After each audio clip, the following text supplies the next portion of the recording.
Hello everyone, welcome to Sanmarga classes. ಬಹುಪದೋಕ್ತಿಗಳು ಅಧ್ಯಾಯದ 10ನೇ ಪ್ರಶ್ನೆಯನ್ನ ಗಮನಿಸಿ. ಈ ಕೆಳಗಿನವುಗಳಲ್ಲಿ ವರ್ಗ ಬಹುಪದೋಕ್ತಿಯು ಆಯ್ಕೆ ಎ ಎಕ್ಸ್ ಪ್ಲಸ್ ಬಿ, ಆಯ್ಕೆ B A x square plus B x plus C, ಆಯ್ಕೆ C A x cube plus B x square plus C x plus D, ಆಯ್ಕೆ D A x raise to -2 plus B x plus C.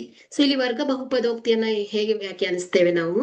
So ಯಾವುದೇ ಒಂದು ಬಹುಪದೋಕ್ತಿಯ ಅತ್ಯುನ್ನತ ಘಾತ 2 ಆಗಿದ್ರೆ ಅದನ್ನ ನಾವು ವರ್ಗ ಬಹುಪದೋಕ್ತಿ ಅಂತ ಹೇಳ್ತೇವೆ.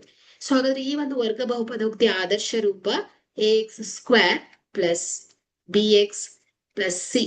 ಇಲ್ಲಿ ಎ ಏನಾಗಿರ್ಬೇಕು, ನಾಟ್ ಈಕ್ವಲ್ ಟು 0 ಆಗಿರ್ಬೇಕು. ಸೊ ಆಯ್ಕೆಯನ್ನ ಗಮನಿಸಿದ್ರೆ ಸೊ ಬಿ ಆಯ್ಕೆ ಸರಿಯಾಗತ್ತೆ. ಯಾಕಂದ್ರೆ ಇದರ ಮಹತ್ತರ ಘಾತ ಏನಿದೆ 2, ಅಕ್ಷರಾಕ್ಷರದ ಮಹತ್ತರ ಘಾತ 2 ಇದೆ. ಸೊ ಇಲ್ಲಿ A x plus B, so ಇದು ತಪ್ಪು. ಯಾಕಂದ್ರೆ ಇದರ ರೇಖಾತ್ಮಕ ಬಹುಪದೋಕ್ತಿಯ ಮಹತ್ತರ ಘಾತ ಏನಿದೆ 1 ಇದೆ. ಸೊ ಹಾಗಾಗಿ ಇದು ರೇಖಾತ್ಮಕ ಬಹುಪದೋಕ್ತಿ ಆಗುತ್ತೆ. ಸೊ ಇಲ್ಲಿ A x cube plus B x square plus C X, so ಇಲ್ಲಿ ಚರಾಕ್ಷರದ ಮಹತ್ತರ ಘಾತ 3 ಇದೆ.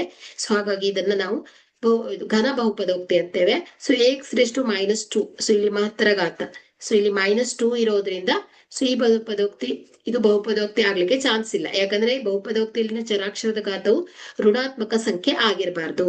ಸೊ ಹಾಗಾದ್ರೆ ಇದರ ಆಯ್ಕೆಯನ್ನ ಗಮನಿಸಿದ್ರೆ ಬಿ ಸರಿಯಾದ ಆಯ್ಕೆ ಆಗುತ್ತೆ. A x square plus B x plus C ಏನಾಗುತ್ತೆ, ವರ್ಗ ಬಹುಪದೋಕ್ತಿ. ಸೊ ಆದರ್ಶ ರೂಪ ಆಗತ್ತೆ. Okay, thank you.